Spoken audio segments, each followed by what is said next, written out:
โอ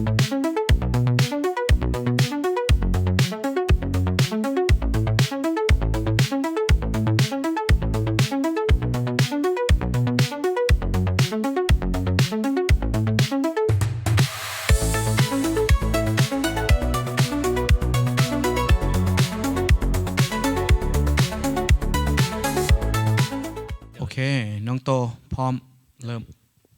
สบายดีน้องเองมีชื่อว่าอานงเตินเจริญชื่อลินชื่อโตปัจจุบันอายุ21ปีเป็นอดีตนักกีฬาทีมชาติลาวและปัจจุบันเป็นอาจารย์สอนมวยแบบฟรีแลนซ์และขายเครื่องออนไลน์เกี่ยวกับเครื่องกีฬามวยครบวงจรโดยขอบใจโอเคคีย์เวิร์ดที่น้องได้รับคือโอเค one night stand เข้าใจความหมายเนาะขอโทษน้องลองเบิง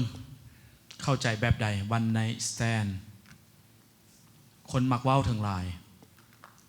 ถ้าแปลเป็นภาษาลาวแมน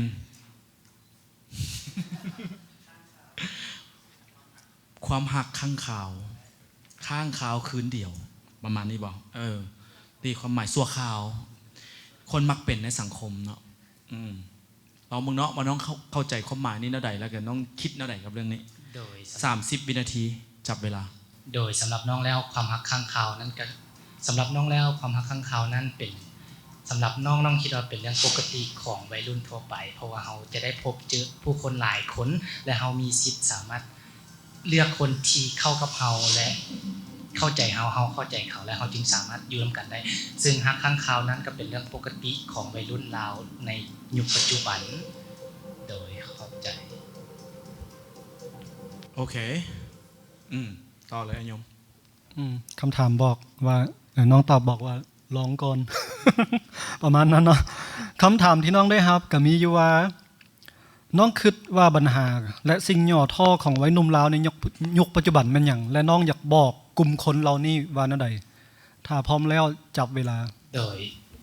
สิ่งที่ย่อท่อในปัจจุบันนั่นก็คือสำหรับตัวน้องแล้วน้องก็เคยผ่านมานั่นคือน้องก็เคยติดยาเสพติดซึ่งเป็นสิ่งที่บ่ดีแต่บ่ได้ติดแต่ยาสูบนะเด้อเป็นสิ่งเสพติดที่กลุ่มวัยรุ่นที่กำลังขึ้นใหม่ซึ่งกำลังมีไฟแฮงและอยากลองสิ่งใหม่ๆและเฮ็ดให้เฮาหลงทางได้ระยะนึงแต่น้องอยากแนะนำให้ทุกๆคนหันมาเล่นกีฬาออกกำลังกายให้บรรเทาเรื่องยาเสพติดได้น้อยลงโดยเข้าใจน่าจะมีคนสนใจหลายพอสมควรนักกีฬาชกมวยเฮาจึงเป็นทีมชาติเนาะปัจจุบันแม่นบ่เฮามีอีก2 นาทีที่คณะกรรมการอยากฮู้เกี่ยวกับตัวน้องใช้เวลาให้เกิดประโยชน์ดึงคะแนนให้ได้หลายๆจับเวลาเห็นน้องเป็นอาจารย์สอนมวยเนาะตอนนี้ไอ้มอลี่อยากเห็นหุ่นของน้องได้บ่ว่าหุ่นเฟิร์มซำใดก่อนเลยว่ามอลี่แม่นถอดเลยเพราะมีเวลาสั้นน้องเป็นนักกีฬาแต่ว่าน้องหยุดมาได้ปีกว่าแต่ว่าน้องก็พร้อมที่จะโชว์พร้อมที่อยากโชว์ว้าวสาวๆอยู่บ่ได้ละสาวๆตาฮ้อนอ่ะมอลี่เท่านี้นึงว่ะบ่มีคำถามอย่างต่อว่ะโอเคป๊อด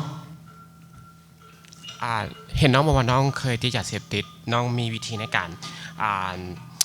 ออกจากปัญหาเรื่องเกี่ยวกับเสพติดได้แนวใด